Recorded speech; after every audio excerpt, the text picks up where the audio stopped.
Maybe you can relate to this. Being an adult for me was one of those things that seemed so great as a kid, and in all honesty, isn't too bad now that I am actually an adult. But I think that one of the things that I struggle most with in my adult life is decision fatigue, specifically on how to spend my two most valuable resources, time and money. In addition to seemingly simple everyday decisions like should I cook dinner tonight or should I order in, there are really so many additional layers to all of the decisions that we make involving time and money, and they can get even more complicated when you think about circumstances like running your own business or buying a home, getting married, starting a family. So I thought this would be a cool topic to talk about in today's podcast episode to give you an idea of how you can best spend your time and money in ways that feel good and feel worthwhile to you. I'm going to help you figure out some ways to get the best value from your hard earned money and how to make sure that you are spending your time in a way that feels good and intentional as much as humanly possible. I'll talk a little bit about some decisions that I personally make in regarding the trade-off of either time or money, and we'll also talk about what is worth learning yourself versus outsourcing, and of course, how to identify your priorities when it comes to the ways that you want to spend both of these things. We'll get into the meat of today's episode in just a second, but first let's do a little create and consume. And if you are a newer podcast listener, this is a segment that we do at the top of every episode where I share what I have been creating and consuming this week, and you can also let me know what you have been creating and consuming as well. In this era of digital content, we are doing both constantly, even when we don't totally realize that we're doing it. So as far as what I was creating this week, I did a little trend over on Instagram that I had seen a few other creators do.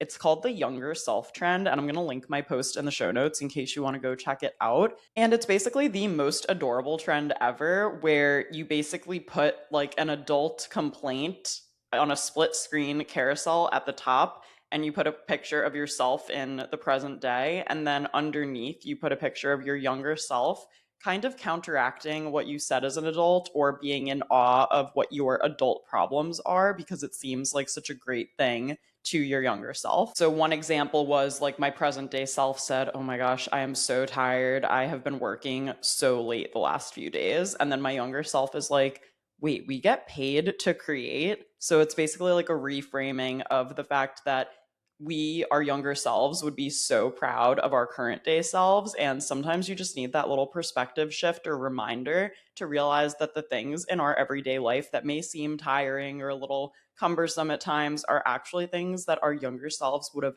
absolutely flipped out over hearing that we were doing. So I just thought that was a really cute little reminder. And then for what I'm consuming this week, I ended up getting recommended on my like YouTube homepage Olivia Rodrigo's new music video for her song The Cure. And not only do I love this song, it feels very, I don't know, it feels almost like a little bit old school, early 2000s in a sense, but still feels very modern. And the music video, the visuals for this were, again, if you had described this to me, I would have thought that I would not like this music video because I'm not big into hospitals, but it basically shows her as a nurse in the hospital trying to figure out the cure to a broken heart, essentially. And but it's done in kind of a paper doll style format. I just thought the visuals were really inventive and different, and it felt like such a more intimate music video, especially for such a big pop star. And I honestly think that some people are going to be that for Halloween, like her in her little kind of candy striper outfit. I think would be a cute Halloween costume. So I know that her whole album isn't out yet. It's going to be out June 12th. So that'll be next week if you're listening to this episode in real time.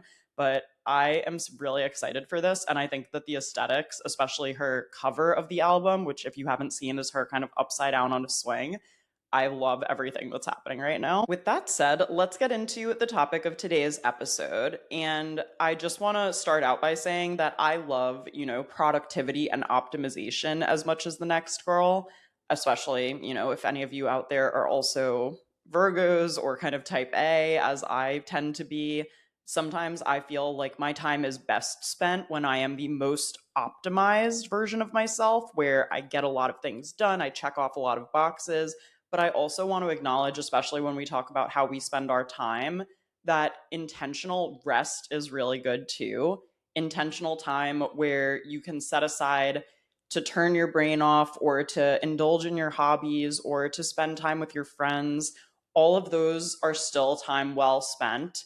And this is something that I personally have tried to unlearn or at least remember when I'm blocking off my calendar and I'm saying, yes to all these work events and no to all these plans with friends. Like, I think it's important to think about taking a step back and figuring out what holistic balance of spending your time looks like for you. I really want to make sure that I'm helping you prioritize intentional decision making over just what's the most productive or most optimized version of spending your time, because I just know that's something that I struggle with. And I want to make sure that we kind of look at it holistically in that sense. And on that note, I think it's so interesting that basically everything in life has a cost tied to it, even if that cost is not specifically monetary. And I think that people often prioritize financial costs, and finances dictate so much of the way that we choose to present ourselves to the world. It can really impact your mental health. It can impact whether or not you say yes to going out to dinner with friends or not. And it's really easy to prioritize finances, especially for those of us here in the United States. We live in a very capitalist society. We live in a society that really prioritizes money, stock markets, net worth, value, all of those things.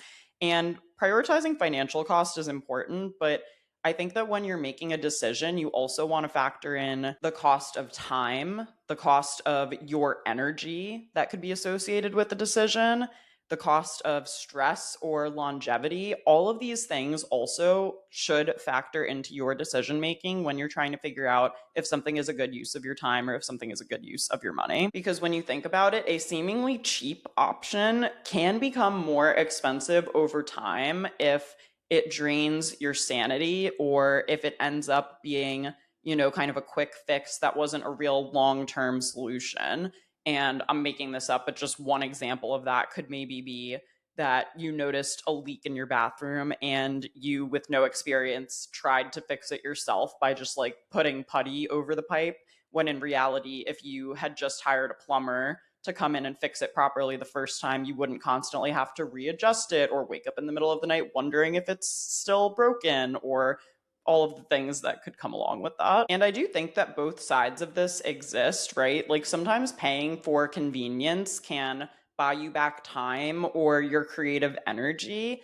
And other times, teaching yourself to do something or doing something yourself can be really satisfying if you learn a new skill or if you get joy from doing it, or if it's something that your parents used to do or your grandparents used to do that you like to be able to carry down the skill set of. There are a lot of reasons why spending your time on something could be the better option, and a lot of reasons why choosing to spend money could be a better option. And for me as a business owner, one kind of 3-letter acronym that gets floated around a lot is ROI, or your return on investment. And again, that's a very financial first term when you think about it, but I think that when it comes to decision making, you can also think about your return on investment in terms of time, in terms of emotions, and in terms of quality of life too. Let's think about a couple of real world examples too. So the thought of either spending 3 hours yourself to deep clean your apartment on a weekend when you work all week and you have limited time off on the weekends to enjoy yourself,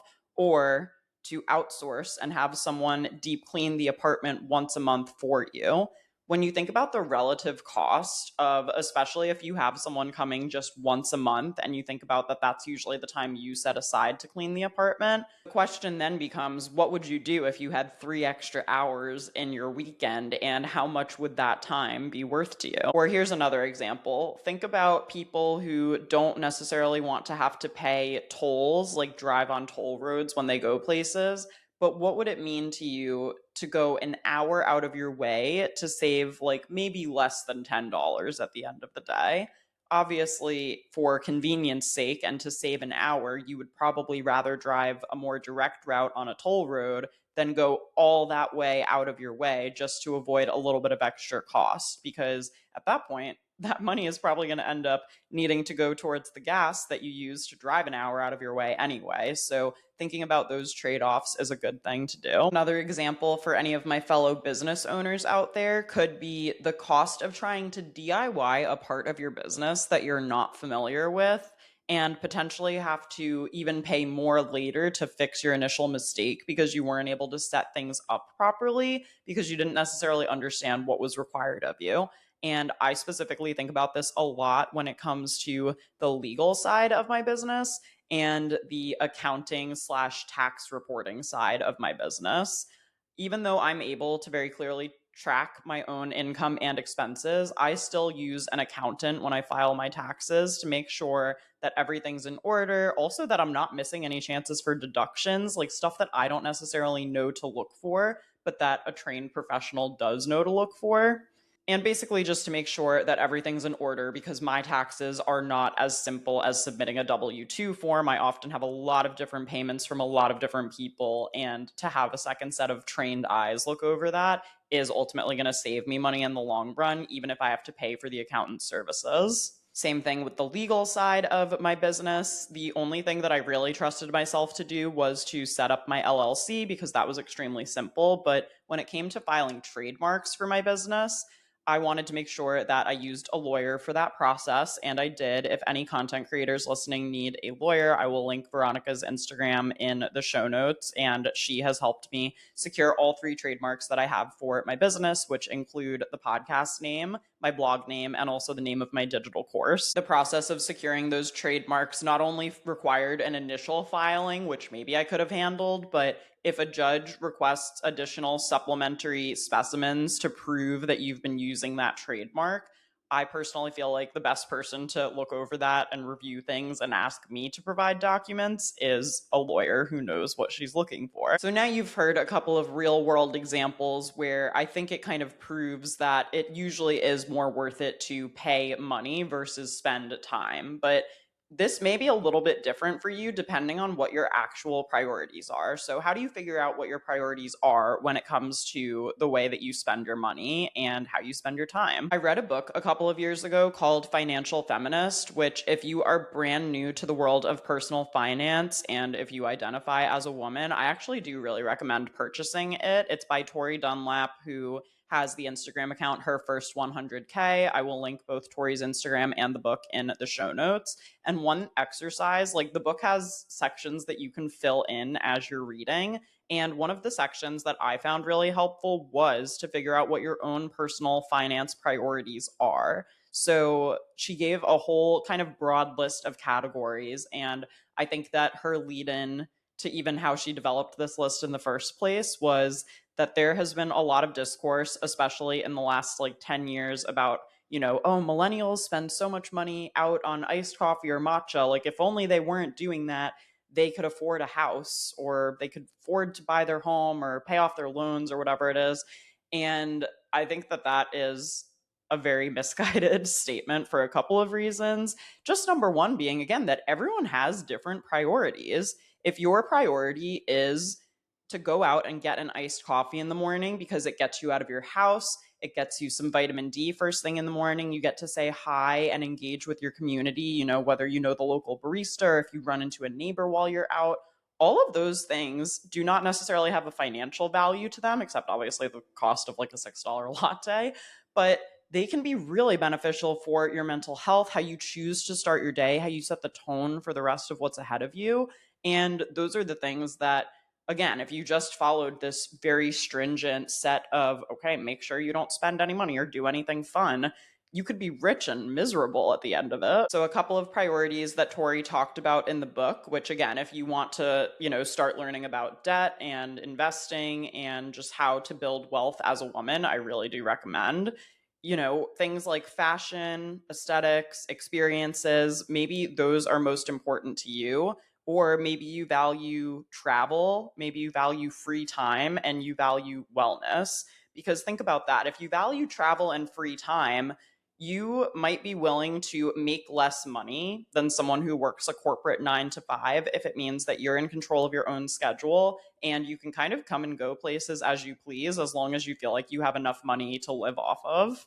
But if you value fashion and aesthetics, you might want most of your money to go towards your wardrobe and how you present yourself to the world. You might want to or be willing to spend money on beauty treatments like facials or injections or whatever you want to do. And I think that at the end of the day, figuring out at least three categories that are kind of priorities to you is going to be really helpful so that then if one of your priorities is food and beverage, like if you get immense joy from going out to eat or from supporting your local businesses by getting your iced coffee in the morning, then you know for yourself that you don't have to feel bad when you go out to get an iced coffee, maybe like 2 or 3 times a week in your neighborhood, because that is one of your priorities and it's one of the things that brings you the most joy when you choose to spend money on it. And again, maybe you love travel and exploring and booking spontaneous trips, and you can spend less money on your home because you're spending less time there versus if you're a big homebody and you love your routine and you work your job and you have your weekly work schedule set already, you might really want to invest in your home so that when you come home at the end of the day, the place that you spend the most time, you feel really comfortable here, you feel really safe, and you feel like it's a place that you are looking forward to spending time in and not somewhere that is going to stress you out or make you feel sad because you didn't put any pictures up on the walls. All of those little tiny details are things that go into this. So I think that it is really helpful to identify what your three priorities are when it comes to money. Now, I was talking to Andrew about this podcast episode last night, literally as I was shutting my eyes, and I was saying that I think he would like this episode. And obviously, if you don't know, Andrew works as a financial planner and he has really excellent insights into the world of wealth management, what's going on in the stock market, personal finance, and that's something I'm really grateful for because I've definitely learned a lot from him sharing about his work and what he's learned even on his own about money. And he was like, oh, you know what you should mention in the outline is definitely the 0.01% rule. So I'm going to link an article from Yahoo Finance in the show notes in case you guys want to read more about this. But the general gist of this rule is that it was developed by a personal finance blogger and data scientist named Nick Maggiuli. Hopefully, I'm saying that right. And he basically developed this rule as a way to help people determine exactly how much they can spend on an indulgence without hurting their overall wealth. And I liked the phrasing of this because I think it's really designed for people who experience anxiety over spending money on small things, even if they can actually afford them. And I think that your relationship with money can look like a lot of different things. You might have a very anxious relationship with money. You might have a scarcity mindset around money, like if you give money away, that it's never really going to make its way back to you. Or you might have a really positive relationship with money. But if you find yourself having an anxious relationship around money, this is going to help remind you that you can afford small indulgences here and there.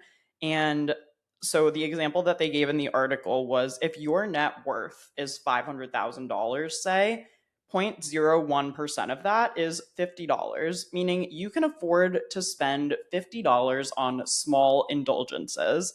And again, indulgences might look different for different people, but that should give you a baseline idea of like, oh, I can totally go have dinner with my friends this week because when we split the bill, it's usually what, like 50, $60. That's something that you can afford to do and not feel bad about, even if it's like, oh my gosh, I should really be cooking at home more and I should really, yes, that can be good and it can be good to eat healthy and cook at home and do all those things. But it is also amazing how much your mental health can improve when you choose to socialize and say yes to plans and go see your friends too. So that is kind of one of the trade offs to think about. But I do think that rule is helpful to put things in perspective and again, help you realize that an extra $50 here and there isn't going to hurt your overall net worth if that is how much you currently have. So there is also a net worth calculator linked in the Yahoo Finance article. So you can check that out, figure out your own net worth, and figure out what your kind of little pocket is of the 0.01%. And that way you can feel good about those small indulgences and actually enjoy them instead of feeling guilty or anxious about them. Here are a couple of other questions you can ask yourself to help figure out what your priorities are. I would say to think about What are some things that consistently improve my life? I would also say, what do I never regret spending money on? And honestly, you guys, iced coffee is one of those things for me.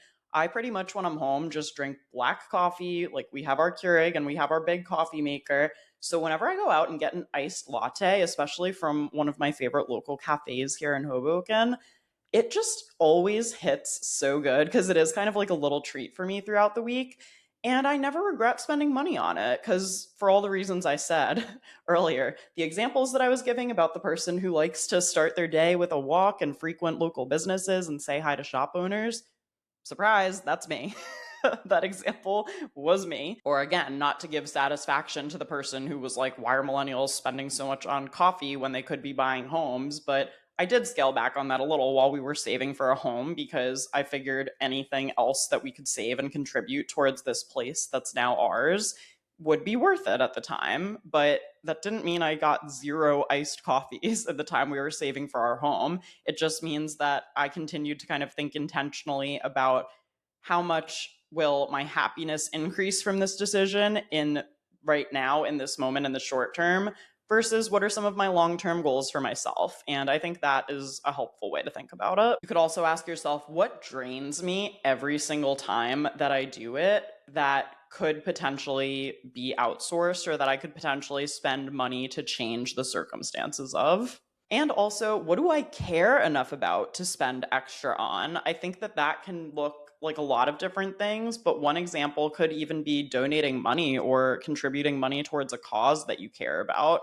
Maybe that's extra money that you yourself wouldn't have necessarily spent, but when you know that it's going towards something that you specifically care about and that it's going to help other people, you suddenly feel more willing to part with that money, knowing that it's going to a good cause. So, here are some other tangible examples that you can think about in relation to what your priorities are and how it affects your mental health and your mood, and at the end of the day, your finances. So, thinking about, is it more worth it to you to do a gym membership, or is it more worth it to you to sign up for different boutique fitness classes throughout the month that you actually will really enjoy? There's a lot of different things at play there, right? A lot of people will sign up for a gym membership because it's cheaper, but then they don't actually really utilize it that much, or they get to the gym and they don't really know what to do once they're there. Versus if you sign up for a fitness class at a studio near you, there's probably a cancellation fee. Even if the individual class is more expensive than the gym membership, you probably will be held more accountable to go because you don't want to have to pay a cancellation fee or pay for something that you didn't even get to do. Oh, that's the worst feeling. And maybe you're new to fitness and you actually want instruction. And even in the short term, it would be more beneficial for you in your fitness journey to have a real instructor, like a real person in front of you, telling you what to do or helping you modify or showing you the right way to do something. And maybe after 3 to 6 months of that, you can then move on to the gym and you'll have a better sense of your own schedule, what type of workouts you like. That might even be a worthwhile investment up front that then you change later on. Even for me, like, I just love my Peloton bike and I'm in such a good rhythm with it. And a lot of the other creators in my industry, like influencers, especially who live in the New York City area, I see them a lot going to these boutique fitness classes that look really fun. But for me, the cost of it and the logistics of going into the city isn't necessarily worth it to me when I have such a good system right here. So that's one reason why you don't necessarily see me doing a lot of other boutique fitness classes, because in a sense, I kind of have my gym membership, quote unquote, and I actually have a schedule that I have stuck to for, I want to say, like 4 years now. So those are things that might help you make a decision, especially again, if you want to prioritize your fitness and your health. That is something that I think is very worth spending money on. And again, you could think about what your own level of understanding about something like that is, and also what benefits you might be able to get from going to a class versus trying to DIY it on your own. Here's another example for all the fashion girls: higher quality basics and wardrobe staples and having fewer of them versus buying a lot of fast fashion that isn't going to last as long and could ultimately cost you more in the long term. not just you, could also ultimately cost the planet more in the long term. So much clothing ends up in landfills. It's actually horrible to think about. And for me, being in my 30s now, I definitely am more willing to start building in my closet and start kind of leveling up and maybe buying, a leather jacket at like a $200 or $300 price point instead of just a pleather jacket that's $40 and is gonna rip easily and not wear well over time, even though it's kind of fun and trendy. And don't get me wrong, I still love buying fun and trendy pieces, but I am definitely shopping so much less than I did, especially in my early 20s when I used to do like haul videos and things on my YouTube channel. If you've been around for that long, you probably remember like the ASOS hauls and things like that. I do love ASOS still, and I think that for fun pieces, trendy pieces every once in a while, it's okay. But in terms of building my closet for the long term, and especially also now, like, that I kind of know what size I am in certain brands and things like that, I think that it's really helpful to keep my closet a bit more edited and a bit more restrained. And then I can also rent from Nuuly to incorporate fun pieces. Like the top that I'm wearing, if you're watching on YouTube, I rented from Nuuly this week. And I think specifically for the wardrobe staples, like your denim, your leather jacket, your purse, your boots, like those things that you want to try to have for as many years as possible are going to be worth spending more money on. And those are things where, again, I'd rather spend more upfront to get something quality that I'm going to have for a long time versus something that I'm going to have to replace like every season, because that could get even more expensive over time, even if it seems like the cheaper option to start with. Here's one that I obviously relate to: living in a more expensive city because you feel energized and inspired, even if it means having a smaller living space. Obviously, if you guys don't know or you haven't listened yet, I can link the episode in the show notes where I talk about our decision to buy an apartment here in Hoboken versus buying a home, like a house out in the suburbs.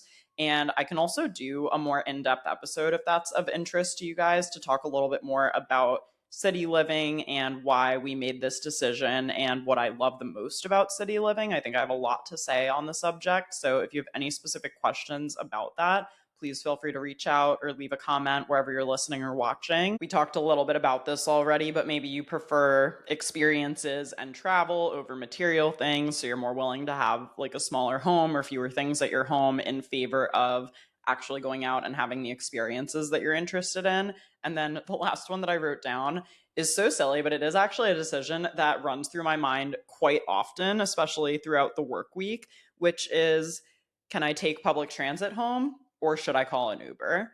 And I think for a lot of women too, I think men don't really realize this or think about this, but I often think that the decision to Uber home might seem like an excess to a guy, but often it's like a safety concern for women, truly. And I think that as long as it is, I want to say, maybe before 11 p.m. or after 6 a.m., I am fully comfortable taking public transit. Like, I really have no issue with it. I have been doing it for so long at this point, and I know to be alert for things. I know where all of the bus gates are. I know all of the different various routes of how I could get home from the city to my apartment safely. And I feel very comfortable and confident with that, which is why I so often take public transit over Ubering, because again, that is an expense to me that doesn't really feel worth it. We are so lucky to live near so many different public transit options in Hoboken. It's really not that far for me to walk home from the bus, and that's one reason that I'm able to make that work. At this point, I truly know all of my public transit options. I know all of the different combinations of ways that I could get home, whether it's like subway to bus or path or light rail or all of the various like ways to get around in the Hoboken area. I'm super familiar with, and I can usually get myself within like a 5-minute walk of the apartment from some form of public transit, which is great. So if I'm able to do that, that's one thing. If I lived in a part of New Jersey where I had to take the bus and then it was still an additional like 20-minute walk home in the dark, that might be a situation where I would opt to Uber more. And that was one thing I was thinking about when moving to, like when we were thinking about moving to the suburbs, which was a lot of my work events end pretty late. Sometimes I am given an Uber code, which is great, but not always. So how many events would I miss out on simply because I would say, I don't know. I don't really feel like paying for the Uber home or dealing with how long it's going to take and things like that.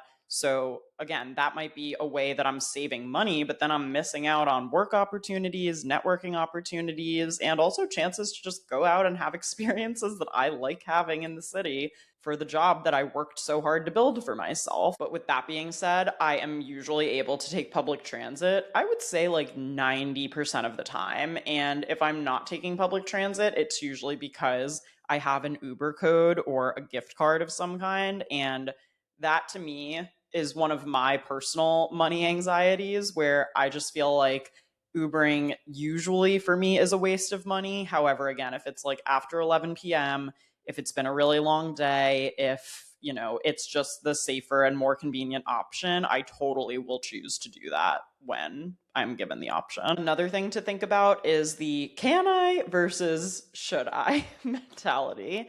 And I think that, just because you could do something yourself doesn't really mean that you should or should have to. And you could think about this on so many different examples. You could think about this in terms of like home ownership. I think about it a lot in the very beginning of my business where I was DIYing all of it simply because I had to. Whereas now that I'm a little more established, I'm able to hire out contractors to help me with things, even if it's for a one-off project or something that I just need a little bit of help with in the interim to get going on. Or I think of even launching this podcast. Like, if you've been a listener of this podcast since the beginning, you will know that the cover art for the podcast was literally just a gradient background and it said create and consume. And that was the podcast cover, I think, for the first year of the show.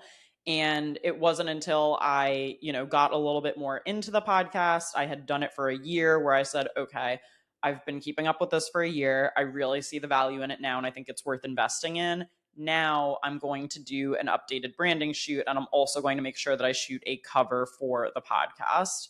That wasn't something that happened right away, but it was something that I was able to build my way up to. And I didn't want not having a perfectly professional cover to stop me from launching the podcast in the first place. And I'm glad that it didn't. But as soon as I had the means to make sure that I could get the kind of cover that I'd always envisioned for the podcast, then it felt really worth it to invest in it, especially when I already had, proof of concept and the fact that I had already been doing it for a year and I had started to build my initial listenership. But on that note, DIY projects can become so stressful. Like, going back to thinking about home and home projects for a minute, we did a whole episode on this podcast about renovating our home that I can link in the show notes if you want to hear more about that process. We outsourced everything though. Like, we fully used contractors. We did not attempt to DIY a single thing ourselves. And I gotta say, it was not cheap, but when I think about all of the time that it would have taken for us to even, if like literally right now, what's now, June 2026, I just can't imagine that we would have even made half of the progress when everything was done for us in 6 weeks. You know what I mean?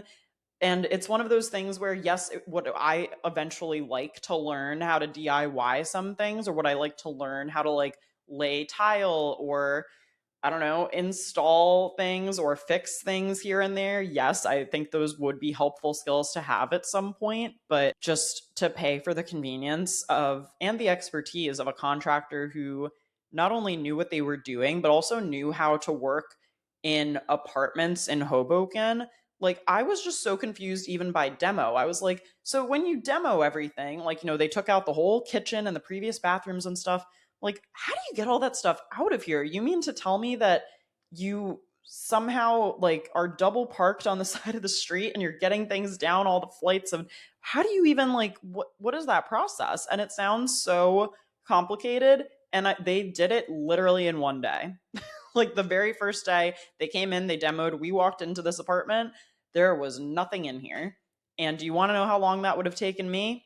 I don't even have a guess for you, but I can tell you it wouldn't have been one day. And again, when I think about all of the time that it would have taken us to learn how to install things and figure things out, not to mention the probable money that it would have cost when we inevitably screwed something up and would have to pay someone to come in and fix it anyway. I mean, it was kind of a no-brainer for me. So that's another way that I think about the can I versus should I situation. This is kind of a random example, but you know the things in your home that you want to get rid of and you're like, I would love to just get a little bit of money back for this. Like, should I list it on Facebook Marketplace or should I not even bother? Like, should I just go donate it? There are a couple of things that I do think are worth listing on Facebook Marketplace. At the end of the day, though, there is actually a lot of back and forth on Facebook Marketplace. I mean, you'll be talking to someone who sounds like they're going to come pick something up, then they're not answering for a little bit, then they're trying to haggle you on the price, and you told the other person that you were talking to that you already gave it away. Now this person's annoying you. You try to go back to the other person. There weirdly ends up being a lot of admin work associated with some Facebook Marketplace stuff. So if you're selling something for like, I don't know, $5 or $10, how worth it is that $5 or $10 really to you if you could also just go drop it off at a donation center? You know what I mean? I do actually have a couple of art pieces that I feel like were kind of just filler art when we moved into our first Hoboken apartment that I haven't really found a place for here that I think I could probably get like 30 or 40 bucks for if I list on Facebook Marketplace. So something like that feels a little bit more worth it versus an item that, again, it's like, couldn't you have just donated it? You know what I mean? Even if you're not getting money back for it, you're saving yourself a lot of time and potential headaches with the admin that's associated with Facebook Marketplace. If you find yourself in a can I versus should I situation, a few other questions that I would ask yourself to figure out what the best way to go about it is number one, would this save me time consistently going forward? Number two, is this solving any kind of recurring problem? And also, number three, will this improve my quality of life in some way? And again, if your dream is to become a renovation expert and you really want to learn how to demo and then retile and then completely finish off a bathroom, that might be, yes, that might be a whole other career path that you want to go down. That could be a whole other life going forward. But if you are aiming to do it just like once, ideally, and you also don't really know what you're doing, and you also are on a tight timeline because you already bought this apartment but you're still paying rent on your previous apartment and you want to wrap that all up as quickly as possible, then you might choose to outsource to a contractor who knows what they're doing and actually somehow miraculously could get everything finished in 6 weeks. And to kind of take another step back and think about all of this more broadly and not just in the financial sense, I think that evaluating the worth of certain purchases can look like a lot of different things because yes, something could be worth it in terms of money, but as discussed earlier, in terms of, mental health and just happiness and other types of emotional outcomes, I was thinking about what worth it can really look like. So I think that we can make purchases that reduce stress in a lot of ways and that also save you time. So one example of that might be getting your groceries delivered on Instacart on a week where you really, really don't have time to go to the grocery store, or having HelloFresh come every other week so that your decision fatigue of what am I going to make for dinner tonight is a lot more limited. We can also make worth it purchases that create memories for us. So whether that's buying a new camera so you can capture photos of your family or friends, or going to a concert and bringing a group with you who you know is really going to enjoy the night and who's going to like dance and sing along to the music, and you get to experience that live and in person. Maybe another worth it purchase can inspire your creativity. So that could be something like starting needlepoint or painting or crochet or pottery. Maybe there's a worth it purchase that can kind of protect your peace. I have been seeing a lot of advertisements for the brick, and I know this is not a new thing. If you haven't seen this, it's basically a little device that you can attach to, I guess most people put it on their fridge, like it's a little magnet. And basically, you can block certain apps on your phone. I know that there are also digital versions of this, like time blocker apps that you can use, where you would have to actually, for the brick at least, you go and you tap your phone on the brick to then get back into your apps, and it'll track how long you've been off of, like Instagram, TikTok stuff. If you find that you have been in a comparison spiral lately, or that you feel like you're wasting so much time scrolling, a potential time blocker app or a brick could really bring you peace back. And even though you have to pay for a lot of them, I tried to find a free one. I couldn't really find a free one that actually, kept you off of your apps.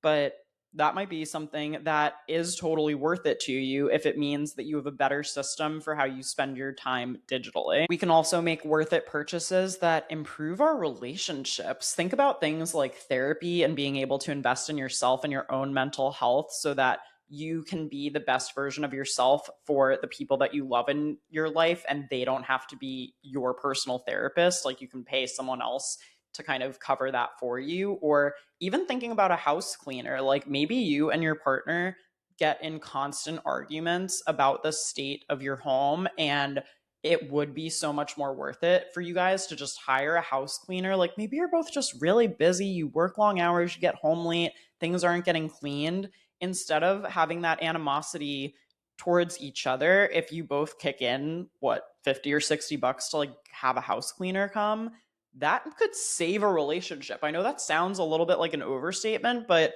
I really think that these things are carry a lot more weight than they might seem like they do on the surface. And so that could be something that is completely worth it, because it could take the stress off and the pressure off, and you don't have to have these little bickering arguments, which I know over time could feel so draining. And if there's an easier solution that you could put money towards to just make it go away, wouldn't you pay anything to be able to have peace in your home with the person that you love? And also, worth it purchases that can help you rest. So think about things like investing in a quality mattress, maybe investing in a sound machine or a Hatch alarm clock so that you can go to bed and wake up really nicely each time. Or even an eye mask. I have a silk eye mask that I sleep with literally every single night.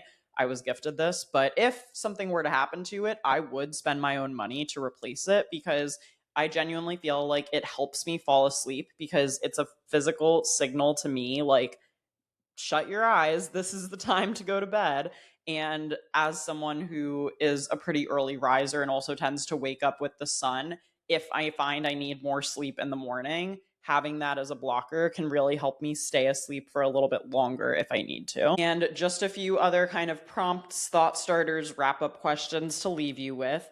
I would love to hear from you guys on some of these too, if you feel like leaving a comment or reaching out. What's something that you'll always willingly spend money on? What's something you've now realized is not worth your time anymore? What's one thing that you would love to outsource, simplify, or stop overthinking?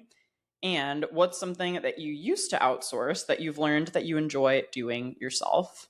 And that just about wraps us up. Thank you guys so much for listening today. Please don't forget to rate and review the show. I really hope you guys found some value from today's chat, and I will talk to you all again next week.